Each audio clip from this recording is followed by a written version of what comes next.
Bom, então, continuando aí a nossa segunda parte, agora sobre as outras bebidas fermentadas, inclusive as não alcoólicas, nomeadamente uma chamada kombucha. Eu vou começar aqui por essa que eu tenho as apresentações, que são as definições legais. Como eu disse para vocês, né, elas são os outros fermentados.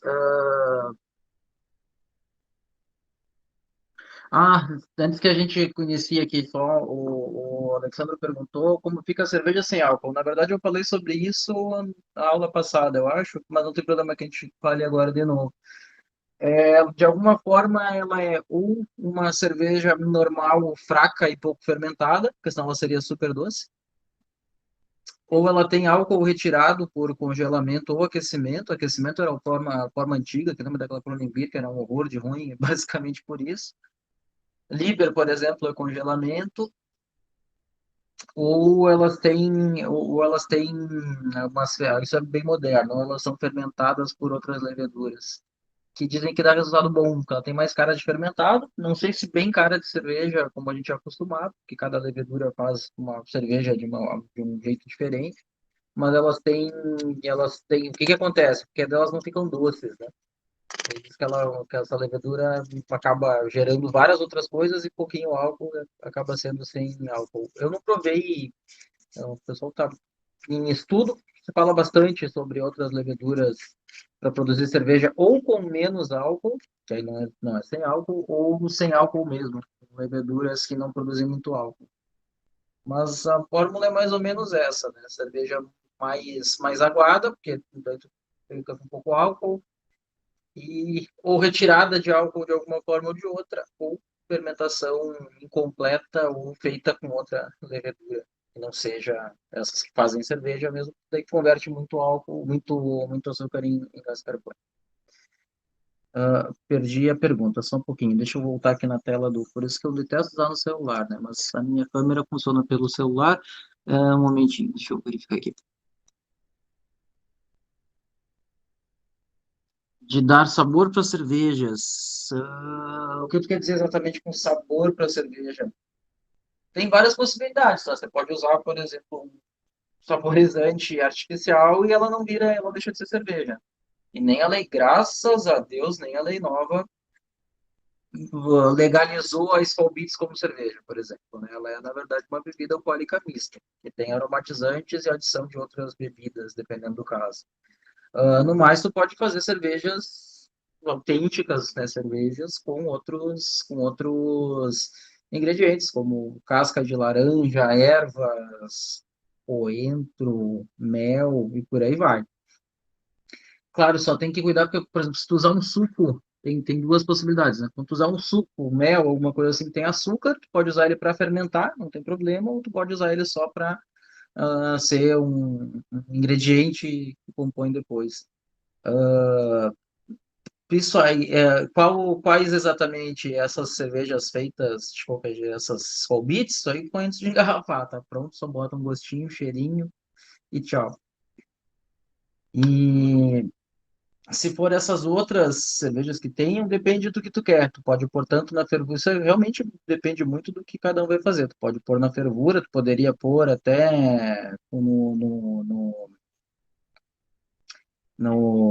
amadurecimento, não tem muita regra em relação a isso, tá? Provavelmente as coisas que vão dar amargor, que vão dar uma coisa, um sabor mais forte, provavelmente no cozimento, porque tu extrai mais. Se é mais aroma, provavelmente é só na maturação, ali, só para pegar o cheirinho mesmo. Aí não tem por que cozinhar, porque tu acaba perdendo esses aromas, né? Mas isso é realmente muito de cada cervejeiro. Não tem lá uma regra muito específica. Nada, imagina. E uma coisa que só que eu esqueci de falar, gente, se forem pasteurizar a cerveja, é sempre no fim, né? Industrialmente elas passam por um túnel de pasteurização. Elas estão prontinhas, envasadas, e elas acabam passando por um túnel quente. Basicamente é isso aí, por um tempo determinado suficiente para pasteurizar. Isso, um colega meu que conhecia a fábrica da Kaiser em Ponta Grossa, disse que tomava uma latinha de Kaiser antes da pasteurização, era muito boa e depois era horrível. Mas não sei se é para tanto, mas sim, a pasteurização oxida bastante, né, a cerveja. E tanto que a gente toma uma cerveja engarrafada e a gente não tem a ideia dela de chopp, né, a ideia de frescor. Acaba que o frescor vai todo embora, né, aquele aroma bem fresco, bem novinho. A pasteurização acaba dando uma oxida. É, sim, é só a pasteurização, tá? Mas volto a dizer o que eu falei, acho que na primeira aula, veja que o pessoal diz que não pasteuriza, mas eles dão umas pasteurizadinhas, assim, né? Não vou dizer que todos, mas eu sei que algumas cervejarias, com essas cervejas que tem que manter refrigeradas, que não são pasteurizadas, passam por uma pasteurização, como é que eu vou dizer assim, suave. Por lei isso não pode, mas acaba acontecendo, não tem nem bem como descobrir. E sim, só no Brasil que existe chopp e cerveja. No resto do mundo, cerveja pasteurizada ou não. É cerveja de barril, cerveja de torneira, cerveja de garrafa. E aqui pra gente, a gente tem chopp. É uma coisa. Na verdade, era um copo, né? De beber. Tem nada a ver, né? Chopp não era. Era o copinho que os alemães usavam para tomar. Uma outra pergunta, gente. Nesse processo, qual?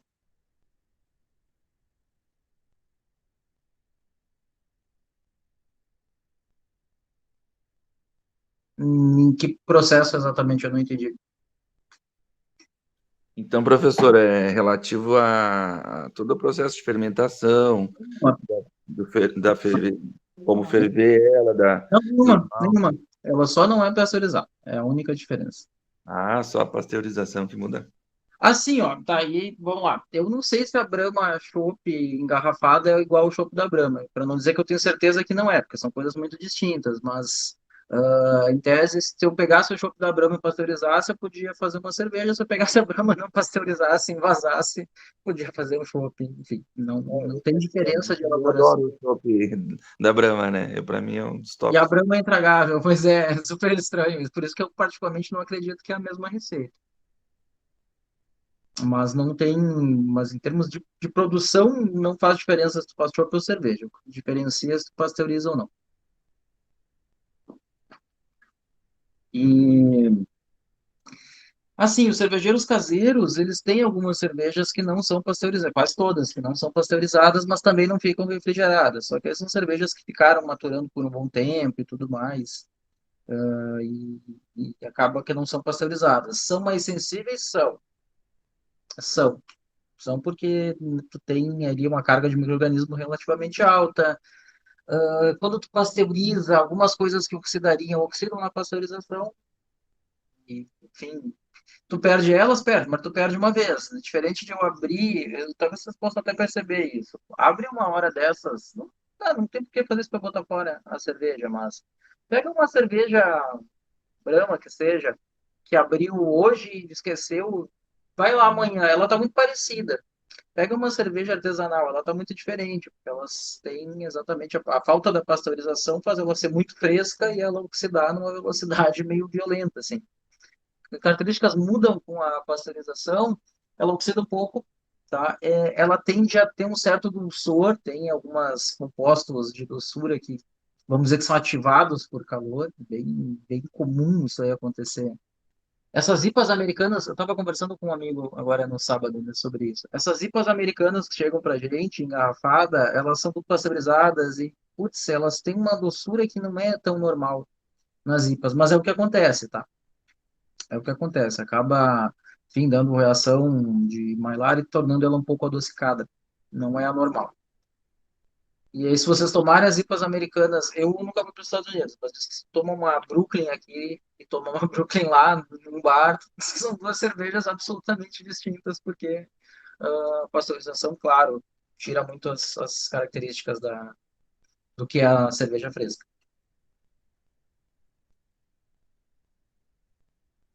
Apesar disso, no resto do mundo não faz diferença se a cerveja é ou não é pasteurizada, tá?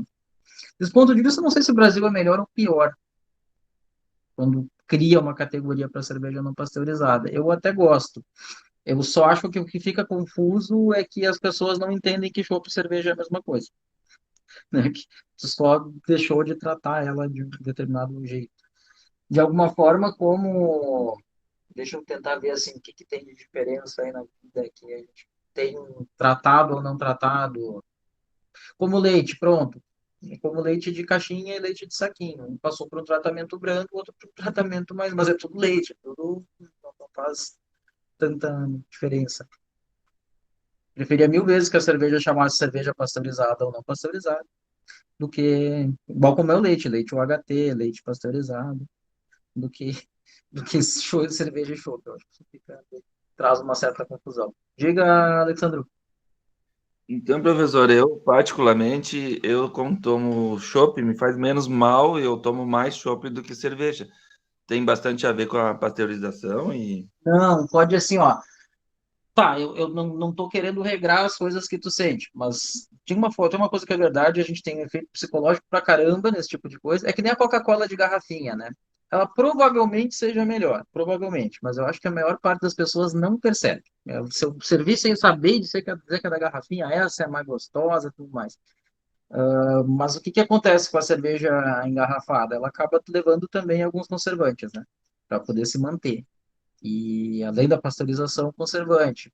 Tem uma tendência a te dar um pouco mais de alguma reação? Tem, tem. Porém, isso assim tem muito a ver com quanto alérgico tu é a algum composto, de algum conservante.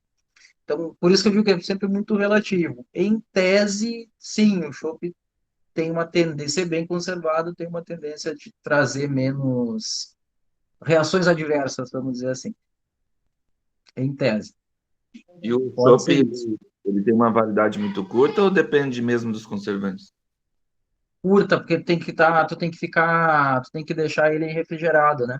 Tem que ter, porque senão ele pode fermentar mesmo. E aí tem, por isso que essas cervejarias aí, que a gente tem aí com 1 milhão de torneiras, todas elas têm uma câmara fria, né? Porque tu não consegue manter o chopp fora da refrigeração. Ah, mas eu já vi um bar que tem já, e vocês podem reparar que se rodar rápido a cerveja, o chopp tá tudo bem. Se não rodar, oxida. Nem só oxida, às vezes ele dá uma leve apodrecidinha, assim, fica com um cheiro diferente do que deveria ter, porque o micro-organismo tá ali, ele vai acabar consumindo alguma outra coisa. Cerveja viva é chopp, é a mesma coisa, não faz a menor diferença. E como que as fábricas procedem assim, então, com o chopp com uma tão curta durabilidade? Rapidez de entrega, basicamente isso. E os que vêm de fora são pasteurizados, tá? Os que vêm de fora são pasteurizados, porque não essas cervejas de barril aí, que às vezes até um PET, que o cara não vai mandar metal para cá para mandar o metal de volta, né? Vai ficar gastando para fazer recipiente vazio e ficar atravessando o oceano. Mas na verdade elas acabam sendo pasteurizadas. Por isso que tem cerveja americana em torneira aqui, né? Mas na realidade já não é mais chopp, pela nossa lei já é uma cerveja pasteurizada. Não conseguiria Hoje, mandar. A nos, validade é curta, né?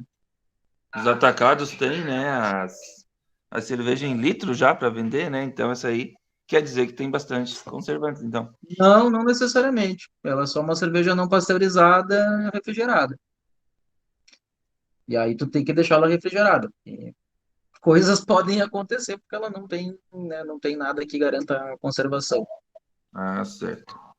Não necessariamente. E eu tenho achado um barato essas cervejas de PET, assim, elas, além de elas realmente não serem caras, elas são gostosas e frescas. Eu quase sempre compro, assim, quando eu saio em mercadinhos aí que eu acho uma diferente, eu provo. Tem algumas ruins, tem algumas boas, mas eu gosto da ideia de uma cerveja mais fresca.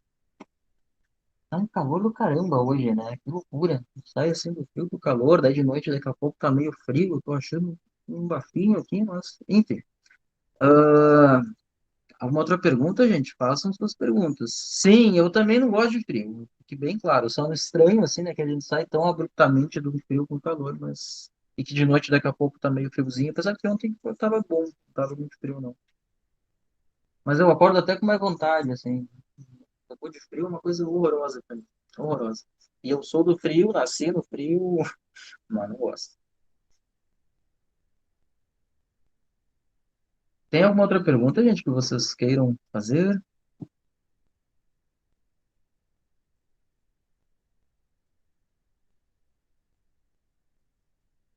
Eu estrategicamente vou interromper esse vídeo, que aí eu deixo ele como dúvida cerveja, que é mais fácil de vocês localizarem, tá? Eu acho que é mais coerente. Só um pouquinho, deixa eu só fazer o